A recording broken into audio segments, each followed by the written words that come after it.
வணக்கம். இன்னைக்கு ஸ்ரீமதிஸ் கிச்சன்ல நம்ம எல்லாருக்குமே ரொம்ப பிடிச்ச வெண்டைக்காய் மோர் குழம்பு செய்ய போறோம். அதுக்கு தேவையான பொருட்கள் என்னன்னு பார்க்கலாம். 1/4 கிலோ வெண்டைக்காய் எடுத்து இந்த மாதிரி கொஞ்சம் பெரிய பீசஸை கட் பண்ணி வச்சிருக்கேன்.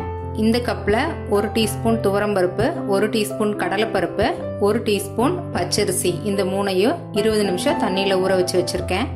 3 பச்சை மிளகாய், 2 காஞ்ச மிளகாய், 1 டீஸ்பூன் ஜீரகம், கொஞ்சமா மஞ்சள் தூள், 1 டீஸ்பூன் கடுகு, கொஞ்சமா பெருங்காயம், 1/4 டீஸ்பூன் வெந்தயம், 1 கொத்து கருவேப்பிலை இலை, தேவையான அளவு உப்பு, தாளிக்கிறதுக்கு 1/2 டேபிள் ஸ்பூன் தேங்காய் எண்ணெய், 200 ml தயிர் எடுத்து நல்லா பீட் பண்ணி வச்சிருக்கேன்.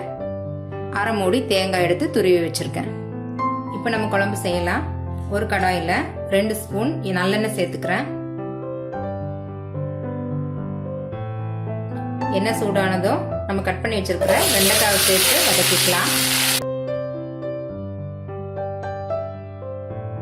வெண்டைக்காய் வதங்குறதுக்கு தேவையான அளவு உப்பு சேர்த்துக்கலாம். அப்பப்போ இந்த மாதிரி வதக்கி விட்டுக்கோங்க, இல்லைன்னா அடி பிடிக்கும்.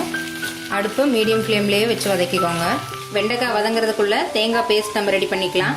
ஒரு மிக்சர் ஜாரில் நம்ம ஊற வச்சு வச்சிருக்கிற துவரம்பருப்பு, கடலைப்பருப்பு, அரிசியை தண்ணி வடிச்சிட்டு சேர்த்துக்கலாம். அது கூடவே 3 பச்சை மிளகாய் சேர்த்துக்கிறேன், ஜீரகம் சேர்த்துக்கிறேன், 1/2 மூடி தேங்காய் சேர்த்துக்கிறேன். இப்போ இது கூடவே கொஞ்சமா தண்ணி சேர்த்துட்டு நல்லா அரைச்சு எடுத்துக்கலாம்.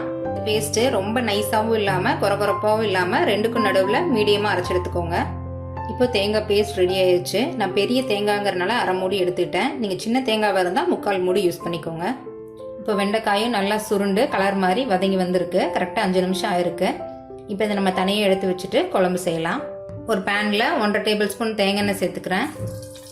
தேங்காய் எண்ணெய் மோர் குழம்புக்கு நல்ல ஃப்ளேவர் கொடுக்கும். எண்ணெய் சூடானதுக்கு அப்புறமா கடுகு சேர்த்துக்கிறேன். ஒரு 1/4 ஸ்பூன் ஜீரகம் சேர்த்துக்கிறேன். பெருங்காயம் சேர்த்துக்கலாம். 1/4 ஸ்பூனை விட கம்மியா வெந்தயம் சேர்த்துக்கலாம். 2 காஞ்ச மிளகாவை கிள்ளி சேர்த்துக்கிறேன். ஒரு கொத்து கருவேப்பிலை இலை சேர்த்துக்கிறேன். இது எல்லாத்தையும் எண்ணெயில வதக்கி விடலாம். ஒரு 10 செகண்ட் இதை வதக்கினதுக்கு அப்புறமா கொஞ்சமா மஞ்சத்தூள் சேர்த்துக்கிறேன்.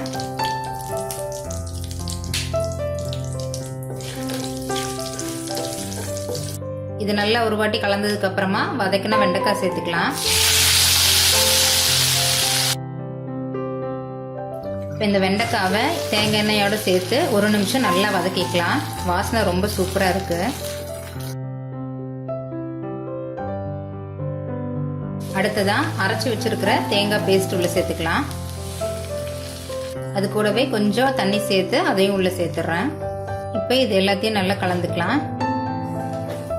இது செய்யும் போது ஸ்டவ்வை மீடியம் ஃப்ளேம்ல வச்சுக்கோங்க, இல்லைன்னா பருப்பு அரிசி எல்லாம் சேர்த்துருக்கறனால அடி பிடிக்கும்.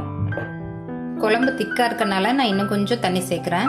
குழம்பு ஒரு 2-3 நிமிஷத்துலயே நல்லா திக்காகி வந்துடும். அதனால மீடியம் ஃப்ளேம்லயே வச்சு கலந்து விடுங்க ஒரு 3 நிமிஷம். இப்போ ஒரு 3 நிமிஷம் ஆயிடுச்சு. அரிசி பருப்போட பச்சை வாசனையெல்லாம் போயிட்டு இந்த மாதிரி லைட்டா பபிள்ஸ் வர ஆரம்பிச்சிருக்கு. இந்த டைம்ல நம்ம பீட் பண்ணி வச்சிருக்கிற லேசான புளிப்பு இருக்கிற தயிரை உள்ள சேர்த்துக்கலாம்.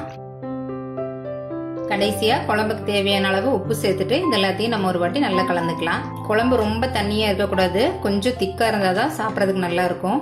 மோர் குழம்பு ரொம்ப நேரம் கொதிக்க கூடாது. இப்ப தயிர் சேர்த்ததுக்கு அப்புறமா இந்த மாதிரி பபிள்ஸ் வர ஆரம்பிச்சதுக்கு அப்புறம் கொஞ்சமா மல்லி இலை சேர்த்துட்டு நம்ம ஸ்டவ்வை ஆஃப் பண்ணிடலாம். பார்க்கவே அருமையான டேஸ்டான வெண்டைக்காய் மோர் குழம்பு ரெடி ஆயிடுச்சு. இந்த ரெசிபியை நீங்களும் உங்க வீட்டுல செஞ்சு பாருங்க. இந்த வீடியோ பிடிச்சிருந்ததுன்னா லைக் பண்ணுங்க, ஷேர் பண்ணுங்க, கமெண்ட் பண்ணுங்க. ஸ்ரீமதிஸ் கிச்சனை சப்ஸ்கிரைப் பண்ணுங்க. தேங்க்யூ.